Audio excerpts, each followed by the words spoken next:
We women are basically targets at all times.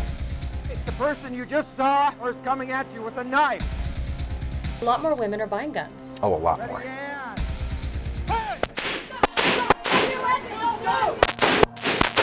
Whether it be for personal safety or recreation, more and more people here in the state are buying firearms. In fact, according to statistics by the Bureau of Criminal Identification, more than 100,000 people applied for concealed weapons permits here in Utah in the past 3 years.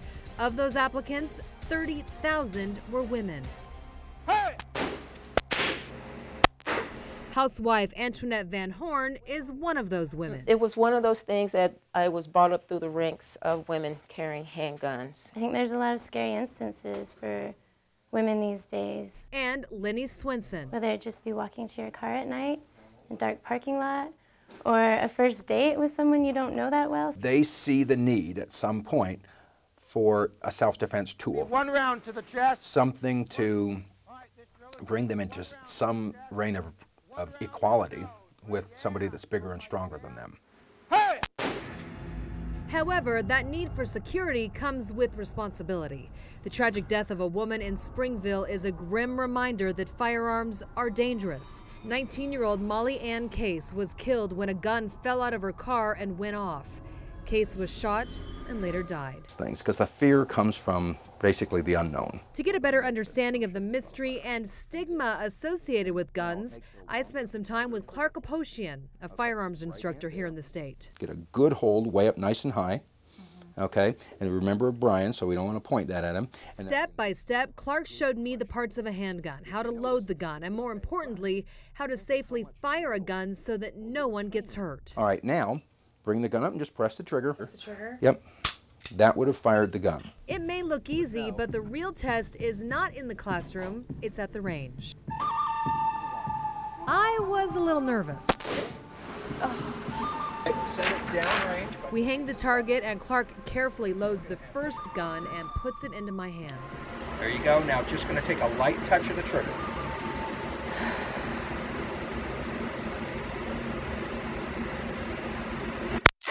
Excellent. Jeez. Very good. After I managed to fire the first shot, Clark had me try out different guns to get a feel of just how powerful they really are. I even ended up surprising myself. Excellent. And on your third shot, you hit dead center. All right. Even after this lesson and a new healthy respect for firearms, I had some tough questions for Clark about guns and their danger. Okay, you said earlier this is a weapon of peace. I did. Explain what you meant by that. When a firearm by a law-abiding person exercising lawful self-defense is introduced into a situation, 90% of the time the situation is diffused. And we bring peace back to a situation that didn't have peace before. That's why I say it's a weapon of peace. Where did that one go? Don't know.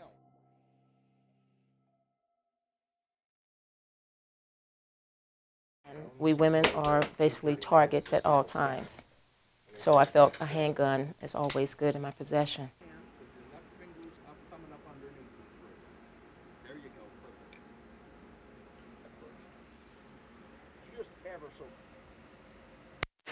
Excellent. Whoa! We gotta bring that one forward. All right. Like that muzzle. Oh, yeah. Finger. Look at that one, Brian. Woo. And on your Go ahead and point in towards your target and listen to me. I want to see one shot. Ready, and hey!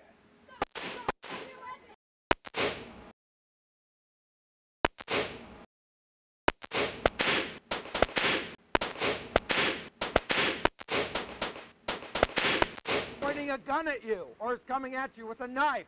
What do you say? Hey!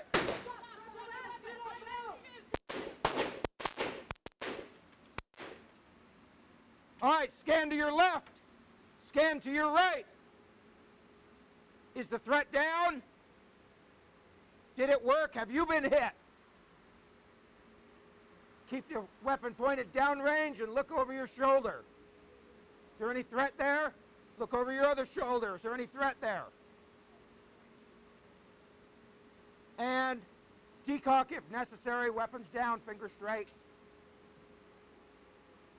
Okay, we're going to do it one more time, but this time the gun is going.